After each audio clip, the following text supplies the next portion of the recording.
Hello everyone, আসসালামু আলাইকুম। Welcome to my channel. আজকে আপনাদেরকে আমি দেখাবো একটা মজাদার রান্না, আইড় মাছ রান্না করে দেখাবো একদম সহজ উপায়ে এবং না ভেজে যে মাছটা এত মজা হয় আপনাদেরকে দেখাবো একদম কাঁচা মাছ রান্না করে।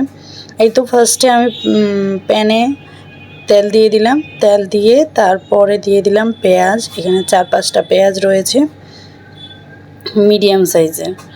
তো একটু বেশি করে পেঁয়াজ দিয়ে দিলাম। তারপর পেঁয়াজটা খুব ভালো করে আমি সফট করে নেব। এখানে কোনো পেঁয়াজটা ভাজবো না, বেশি ভাজবো না, জাস্ট একটু সফট হলেই আমি অন্যান্য মশলাগুলো অ্যাড করে দেব।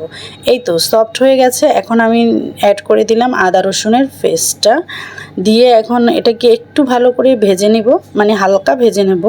নেওয়ার পর এর মধ্যে আমি দিয়ে দিব হলুদের গুঁড়া, তারপরে দিয়ে দিব মরিচের গুঁড়া, দিয়ে একটু 2 মিনিটের মতো কষিয়ে রং ধরে আসলে তারপরে আমি অন্যান্য জিনিসগুলো দেবো। এই যে মরিচের গুঁড়াটাও দিয়ে দিলাম, দিয়ে এটাকে খুব ভালো করে নেড়ে দিব। নেড়ে আপনারা জিরাটা কিন্তু পরে অ্যাড করবেন, তাহলে তরকারির কালারটা খুব সুন্দর থাকবে। জিরাটা যদি মরিচের সাথে অ্যাড করে দেন তরকারির কালারটা কিন্তু নষ্ট হয়ে যায়। তার জন্য 2 মিনিট হলুদ আর মরিচটা আপনি একটু কষিয়ে নেবেন, নিয়ে তারপরে জিরা এবং ধনিয়া গুঁড়ো বা অন্যান্য যা কিছু আপনারা যা দেন দিতে পারেন। তো এই তো আমি 2 মিনিট এটাকে একটু করে নিয়েছি, কালারটা চেঞ্জ হয়ে এসেছে, যে টকটকা একটা কালার চলে এসেছে। তখন আমি দিয়ে দিলাম জিরার গুঁড়ো দিব 1.5 টেবিল চামচ দিব আমি, কারণ মাছে জিরাটা সত্যিই যায় আর কি। তারপরে দিয়ে দিলাম জিরার গুঁড়োতে দেওয়া হলো, এবার ধনিয়ার গুঁড়োটা দিয়ে দেব। ধনিয়ার গুঁড়োটা দিয়ে খুব ভালো করে এটাকে মিক্স করে নেব। মিক্স করে তারপরে আমি এই মশলাটাকে খুব ভালোভাবে কষিয়ে নেব, কারণ মশলা কষানোর উপরেই টেস্টটা নির্ভর করে। যত ভালোভাবে মশলাটা কষবে তত টেস্ট ভালো আসবে আর কি।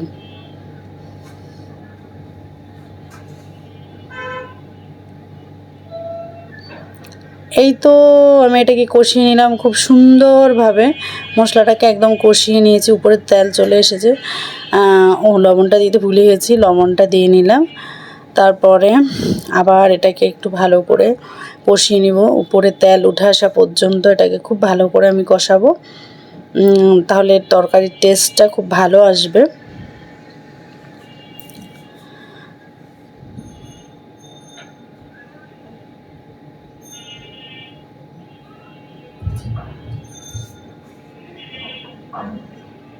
এই তো এটা খুব ভালোভাবে কষানো হয়ে গেলে তারপরে আমি যেহেতু আইড় মাছ রান্না করব একটু টমেটো অ্যাড করব।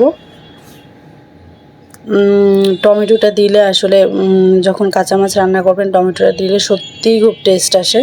টমেটোটা মনে হয় যে টেস্টটা দ্বিগুণ করে ফেলে। শুধু মাছ রান্না করলে কেমন জানি মাংস ফ্লেভার চলে আসে, আর যদি একটু টমেটো দেওয়া হয় তাহলে একটু মাছের মতো টেস্টটা আসে আর কি।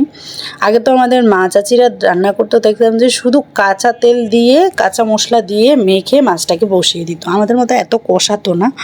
তবে আমার কাছে ওইটাও খুব ভালো লাগে, ওইটাও আমি অ্যাপ্লাই করি। বাট অনেক সময় মনে হয় যে কি আদা রসুনের গন্ধটা থাকে, তো একটু কষিয়ে নিলে আদা রসুনের গন্ধটা চলে যায়, খেতে খুব টেস্ট হয় আর কি।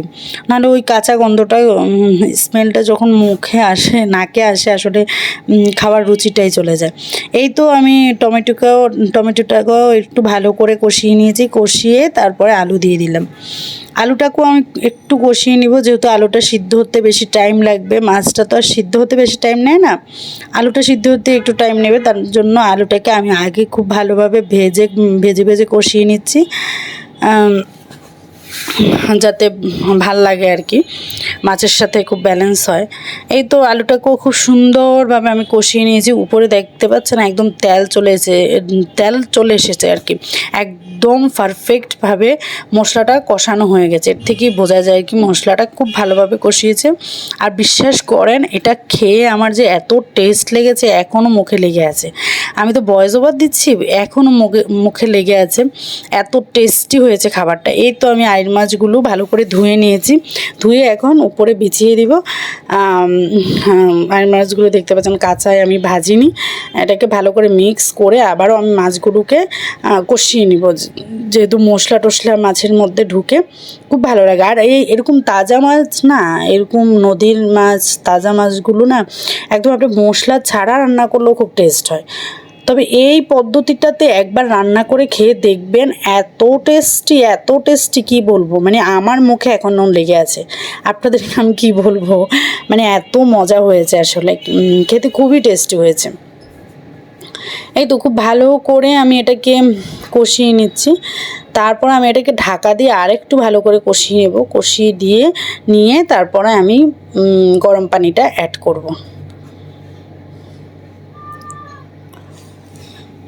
সত্যি খাবারটা এত মজা হয়েছিল না, মানে একবার যদি আপনারা এভাবে মাছটা রান্না করে দেখেন তাহলে মাছ ভেজে রান্নাটা ভুলে যাবেন, মনে হবে যে সব মাছটাই এভাবে রান্না করে খাই, এত টেস্টি হয়েছিল।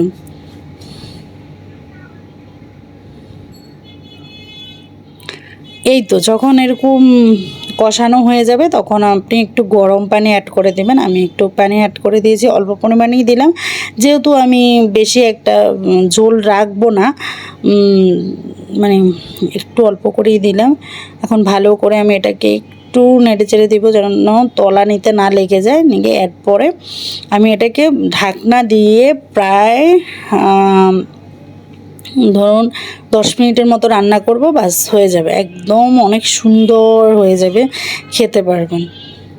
আপনাদের এলাকায় এই মাছটাকে কী নামে ডাকেন একটু কমেন্ট বক্সে জানিয়ে দেবেন, ওকে? মানে আমাদের এখানে এটাকে আইর মাছ বলে, অনেকটা দেখতে পাঙাশ মাছের মতো, বাট টেস্টটা কিন্তু পাঙাশ মাছ থেকে দ্বিগুণ টেস্ট, কিন্তু আবার পাঙাশ মাছের সাথে তুলনা করবেন না, অনেক মজা হয়, অনেক মজা হয়। তারপরে এই যে আমি দিয়ে দিলাম কটা কাঁচামরিচ দিয়ে দিয়েছি, কাঁচামরিচ দিয়ে এই তো দেখুন আস্ত কাঁচামরিচ দিয়েছি, এত সুন্দর একটা ফ্লেভার চলে এসেছে।